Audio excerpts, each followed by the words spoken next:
Welcome to Happy Homes and Gardens. I'm your host. My name is Daphne Royce. I am a real estate broker, architecture, and interior designer. Magic has always been a very popular form of entertainment, and Dan Chen is one of the most well-known celebrity magicians in the area. Dan is called Who is the Silicon Valley Magician and has performed for more than 30 major companies in the San Francisco Bay Area and beyond. Let's welcome Dan and learn about him and his magic talent. Welcome, Dan. Thank you, Daphne, for having me on your show. Please tell us who you are and what inspired you to become a magician. Well, I am a native Bay Area resident, born in San Francisco and now residing in Fremont, California. I was inspired by the magic shop on 9th and Irving, Misdirection's Magic Shop. When I passed by, I found out that he had a lecture series and you could actually learn magic from the masters themselves. And you had a normal job, just like everyone else, after college. Why did you switch your careers to become a full-time magician? Honestly, I didn't even know if I really wanted to go to college. I was doing that to placate my mom. With Asian parents, you'll never hear the end of it if you don't listen to them.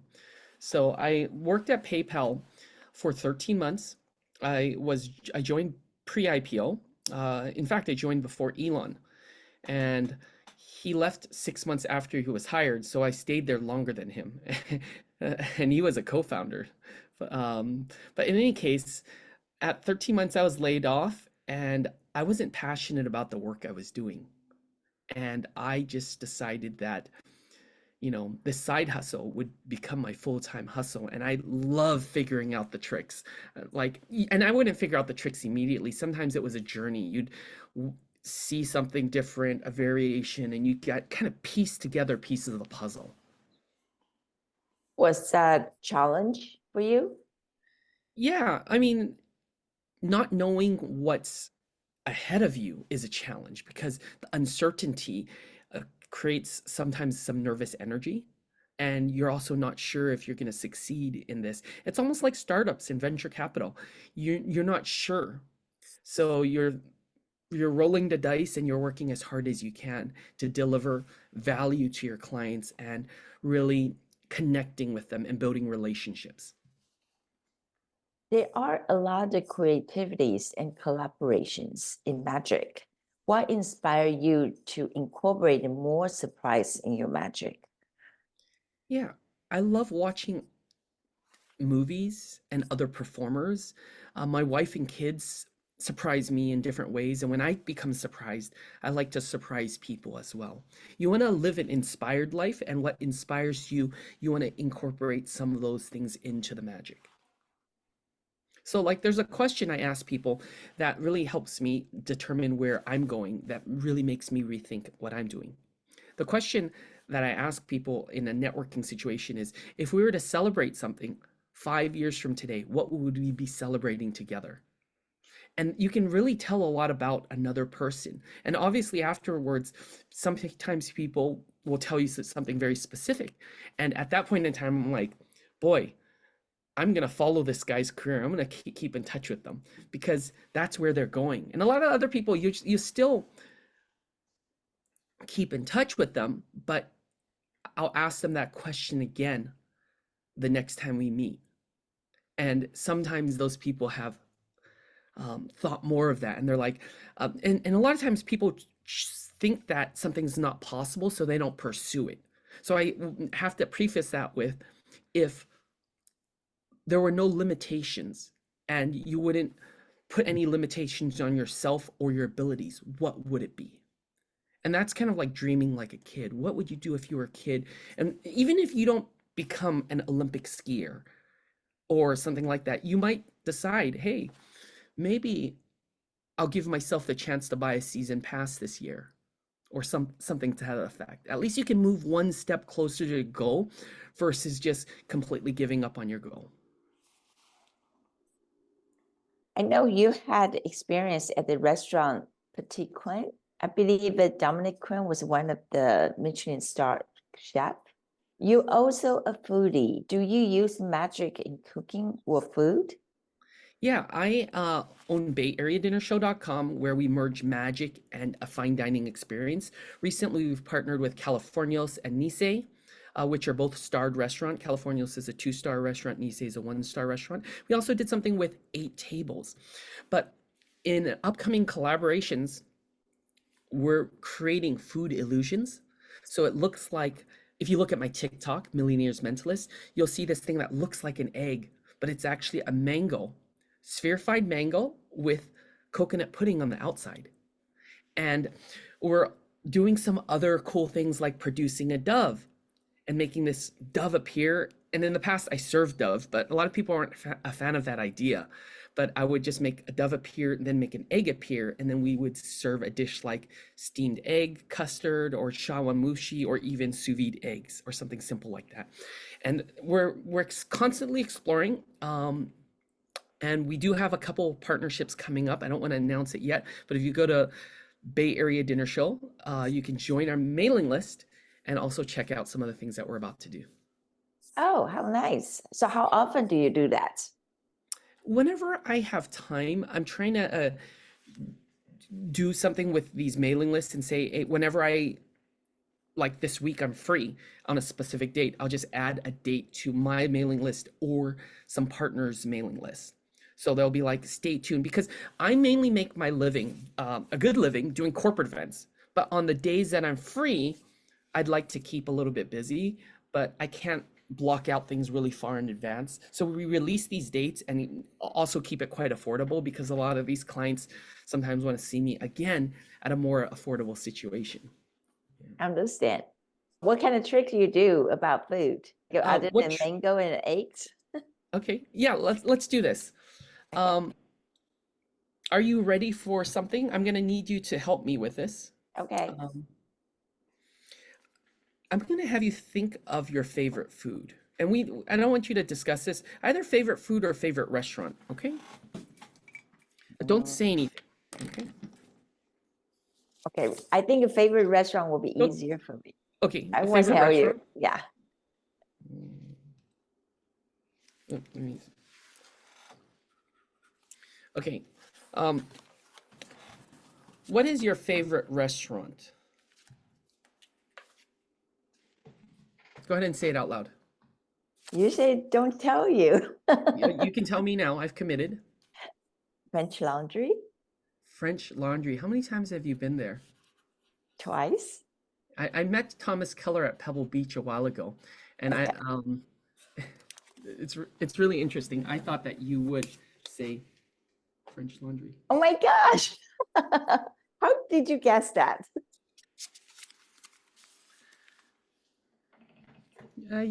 You're a big foodie. I am. I am. I love to eat. I eat everything. Yeah. I heard that's a great experience. I've been to Ad Hoc. I also been to 11 Madison Park, but I haven't been to the Per French se. Laundry just yet. So maybe we'll have to go together sometime. Oh, love to. Love to. I love companies. Yeah. Was it difficult to get your reservation at the French Laundry? I had a little help. We'll have to talk later. Okay. Okay. Okay. That was shocking that you actually takes about 5 seconds and you can read my mind. Yeah. About what is magic and how you do differ from other ancient magic or street magic. Yeah, magic is like, well, magic can be done on stage. It can be done as walk around or street magic, but we also have mentalism. So mentalism is more about mind reading, right? Like you just experienced. And magic that happens in your mind is different than, oh, I'm going to make a card appear or a dove appear or something appear. It's look about me. When you talk about this, you're like, when you retell it, it's Dan was somehow knew what I was thinking about. He knew what my favorite restaurant is or public place. And I have different methods and also different versions of this trick. Like what you see live is different, but it's very engaging just as much. So I'm focused more on mentalism because Now it creates a connection because we could talk about skiing or other things. I can get to know you a lot better, and that creates a deeper connection versus, oh, I'm just showing off for you, almost like a juggler. Yeah. My reading, how do you learn that? Grab onto the idea. So how do you read people's mind? Can't tell you. It's a secret. If I did that, you'd take my job and you'd know how to do this, and you'd be performing this for your friends. And what I do wouldn't be unique just yet. Although I do teach lower level things, but if you do have some real sincere interest in performing, um, I'm happy to teach the right student, but they have to be the right student with the right motivations and the right work ethic. Yeah. And are there certain type of show you would like to perform more than others, and why? Yeah. I like when people come to me to see a show versus like when I go to their party, they're playing host. Like if I do a wedding, they're like all worried about inside a lot of other things, so they can't relax to watch something. And they, even if they relax to watch me for 5 minutes, maybe that's the most, but I want them to feel the whole experience of just coming to an event and not worrying about their guest. When you throw host a party, you're like, is there enough food? You're looking back and forth. And when you're doing that, it creates a lot of tension.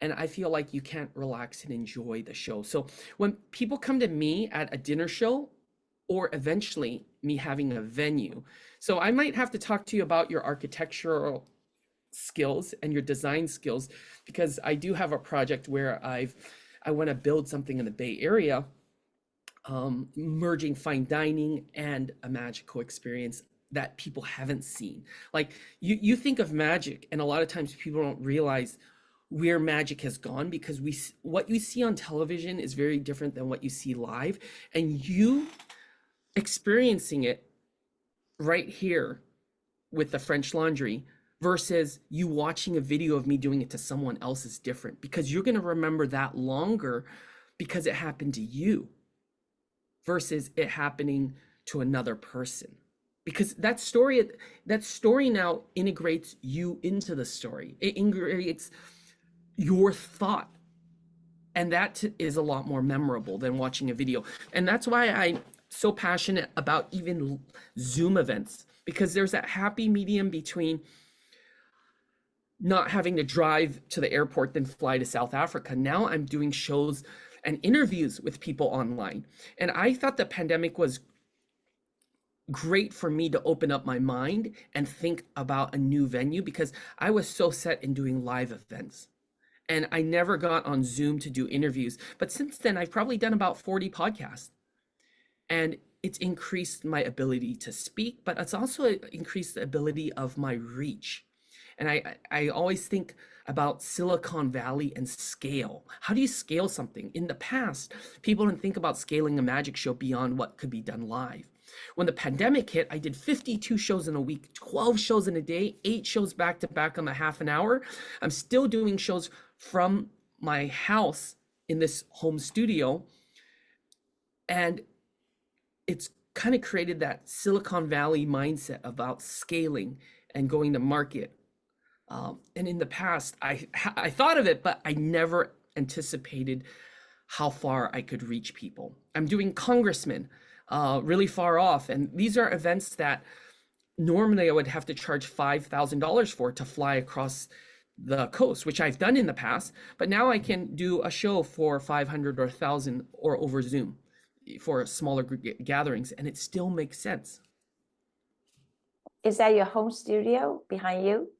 Yeah, this is one iteration of the studio. So we have these backdrops, and even this right here is an illusion right behind me. Okay, I do have a question on that. Why every time I see magic, they always use a similar color or like a dark color, just like what you have?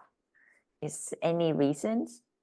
Yeah, there is, but I'm not going to tell you on the podcast. As a friend, I can tell you a little bit more later, Okay. just because we're friends. But for you, the people who aren't in the inner circle, we can't share that. Okay. Okay, that's just my curiosity. There is something to that, and I can tell you about that later. Okay, all right. And so when you perform in person or virtually, do you use the same metrics or you do differently on different scenarios? I'm trying to build a show that's very similar in parallel, but the methods are different. So the business card trick that you just saw, I created a Zoom version, but that Zoom version doesn't translate well in the live version. So I've created a live version as well. So you can see both different versions of this same trick, but it's actually not the same trick technically. There's some different things about it. I believe I showed you that maybe at the party we met at. I might have shown that to you with the business card. Yeah, not sure. Not sure either. I know you have performed for many tech companies Yeah. in the Silicon Valley. Is your magic science based? Can those top-notch engineers decode your magic secrets? Yeah, people try reverse engineering everything because smart audiences try to figure things out. But based on my hiring back ratio and based on um, just how in demand I am, I'm pretty sure most of what I'm doing that people aren't figuring out, or it's taking them a long time. So hopefully by the time someone figures something out, we've already got to the next level doing something more complicated on the different level of magic. So yeah, people do figure some small things out, but those are the things that leave the show. Those are the things I get rid of because I want to constantly evolve and I want them to be surprised. Okay. I know there's a place called Magic Castle in Los Angeles. Can you tell us about this magical place? Do we have another place like a Magic Castle in California or other part of the country? Well, the Magic Castle is a really magical place. You say open sesame to an owl, and then the bookshelf slides to the side. And there are many celebrities that go there often.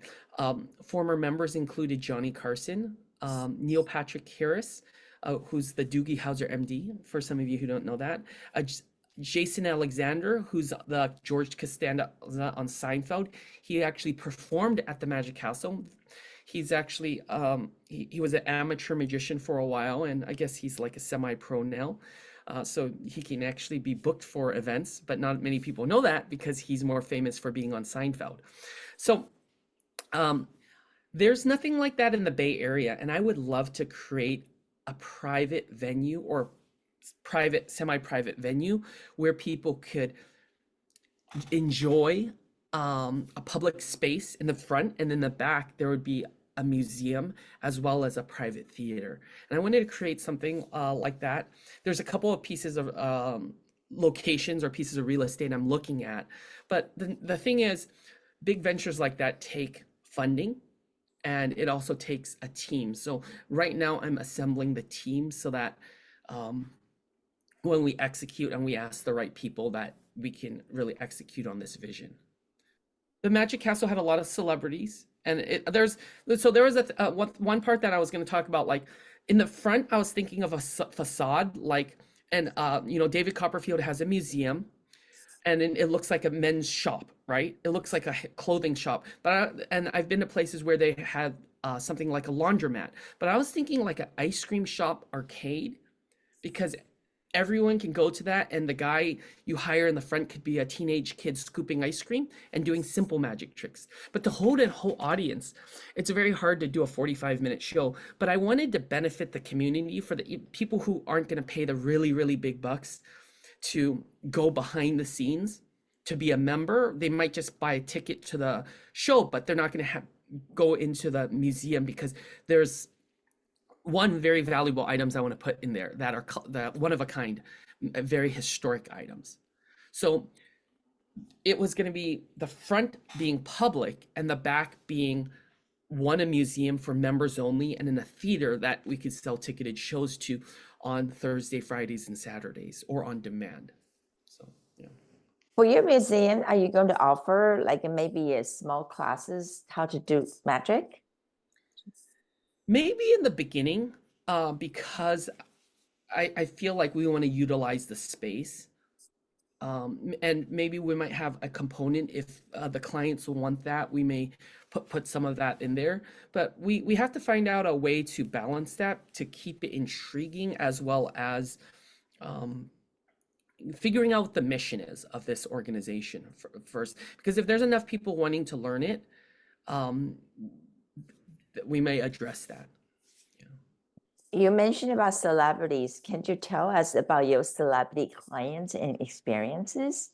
Yeah, I've performed for John Madden, George Lucas, Draymond Green, um, Paula Abdul, Timothy Ferris 4 times, um, and a lot of other people.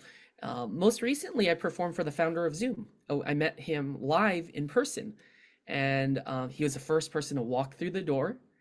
And he was really impressed because he didn't think magic could be so engaging. He thought of magic it really cheesy or magic of the olden days. So when I surprised them with some of the newest things, and these are new things that are even new for me, things that have just popped on, things that I'm doing with cell phones. For example, one trick that I do is I have um, the phone. I'm not going to do it for you right now, but I'll wave my hand over my phone like this, and I won't touch the phone, but it'll start dialing your phone number. So you're going to see Oh, that in my next YouTube video of me performing that live at Westfield Mall. So that, okay. and this is like, not touching the phone, and we just met today, and my finger invisibly touching the phone and dialing it. That to me is really different, a different texture of magic. Is that some part of a mind reading power to do that? Yeah, I in some ways, yes, because I say think of your next number, and it's like, oh, think of the next number in your phone number, and it's a two or whatever. I continue that, so it's not just like, oh, I wave my hand and it immediately dials a phone number. There's a little bit of a theatrical build, and that part is mind reading. Amazing, truly amazing. Where is your website and how do people book with you for the next private shows? Yeah, I'm at danchanmagic.com for more traditional magic, but for my mentalism and mind reading, I'm at millionairesmentalist.com with a plural, millionaires mentalist. What's the differences? One for Well, the Dan Chan Magic has more traditional magic, but for the higher end thing, I have a different brand or branding because I used to go by Dan Chan the Magic Man, and then okay. I pivoted to Dan Chan Master Magician. But as I'm doing more mind reading and mentalism, I wanted to keep those brands distinct, kind of like Toyota and Lexus. You have a higher end brand of something, and then on that page has a little bit more things that are more unique. So if you're looking for a magician, you might just be looking for one of my team members, or um, a more standard show, maybe a show that plays bigger and floating a table. So I feel those brands don't really fit together, although sometimes when I customize a package for someone, you might blend both worlds together just so that it plays big enough. Sometimes people want both. So So yeah, are both sites offer in person and yes. virtual? Okay. The I label it as a magic show virtually, but it's actually a more mind reading show. So it the distinction is more in person. My virtual show really doesn't change too much. Although I do have a show with my son who's 16 years old. At age 5, he was juggling 3 balls. At age 8, he was juggling 5 balls. By age 10, he was juggling 3 flaming torches and picking pockets. Recently, he was on television on Me Time with Kevin Hart, Mark Wahlberg, Regina Hall. So he's on television. He's also been on TV performing for Penn and Teller. So to get back to my point is on my virtual shows, sometimes I'll have a family version, and that has a little bit more traditional magic of my son performing the linking rings, and he might juggle. But since he's in high school now, and the last 3 years in the pandemic, before he went to high school, he was homeschooled. So he was actually just jumping in and I would say, James, come on over, do a trick for them. And he did so many shows, which got him one really good and really confident. I love people to just pick up the phone call, jump on the call, and book a virtual demo. You saw a little of what I did right here. But on a Zoom demo, I'll do a lot more and I can talk to people about their event, whether they have a big stage or if it's close up. I want to find out more about the event so I can customize things because there's certain things like I can customize um, the name of the company into the event or small little facts or the goals of what's happening. So with finding more about the client can give you a really good custom solution. And I like doing custom solutions. It's kind of like off the shelf. You can buy a shirt off the shelf, but it doesn't fit as well. And with companies and with people who really want to appreciate their clients or appreciate their teams, you want a custom solution. What kind of event you normally go? Coming up, I'm flying to Virginia to do a show. I'm also going to San Diego to do a show. Last month, I was in Virginia, and I think before that, I was in Texas. But we've been to Germany, Shanghai, Las Vegas, Texas, Utah, Colorado. I travel all around the world to do these shows, and it's whatever clients want. I'm open and I love new things. So the show's constantly evolving and I'm also constantly evolving. I just saw you have bubble with a thumbs up on your screen. How did you do that? That's magic. So I have different, that's actually native to Zoom. That's actually native to Zoom, but I do have a lot of things that I can plug in. So before the show, I can play a pre-show video. In fact, I wish I had this ahead of time. Maybe we can edit it in, but I have this thing where I can put videos and screen overlays and a lot of things that are not native to Zoom, but it's called OBS, and OBS is what streamers use to stream to Twitch. So you can add what we call lower thirds. So I could put a really big bar. Instead of the Daniel Chan you see right here on the bottom of the page, you can actually, right here, this is a small text that's native in Zoom. You can make it a lot bigger right here. And those are called lower thirds. And I have those when I'm running a magic show over Zoom. That's fun, right? You can put other messaging in there? Yeah, you can do scrolling bars. You can do a lot. When we jump off the recording, I'm going to show you personally some of the things I do. And I think this would add a lot of production value to your Zoom interviews. Maybe I can help you with that. Okay. All right. Well, thank you, Dan, very much for your time today. That was fun. Thanks, Daphne. Yeah, I hope that more people know you and book with you for all the fun entertainments you do. Thank you. And you're a magician and a pickpocket. Dan Chan. Dan Chan. Dan Chan. Dan Chan. Dan Chan. Dan Chan. Dan Chan, the magic man, corporate magician. He's entertained clients from Elon Musk to Uber, even the Golden State Dan Warriors. Chan, the magic man, corporate magician in San Fran. Dan Chan, the magic man, corporate magician in San Fran. Dan Chan, master magician, innovation mixed out tradition. Pick any card, you know that in an instant. Remove hat and the rabbits go missing. Shows are like camping, it's very intense. Blow your mind every virtual event. Billionaires ball in his audience. What an unforgettable magic show. Get ready for something snazzy. Running the magic, feel like an athlete. Slide a hand so jazzy. How you do that trick? Don't ask me. Came with a boom, show on Zoom. It's like we made it a mission. Dan Chan, Silicon Valley's favorite magician. You're about to witness some real life magic. Nah, this is not a lie.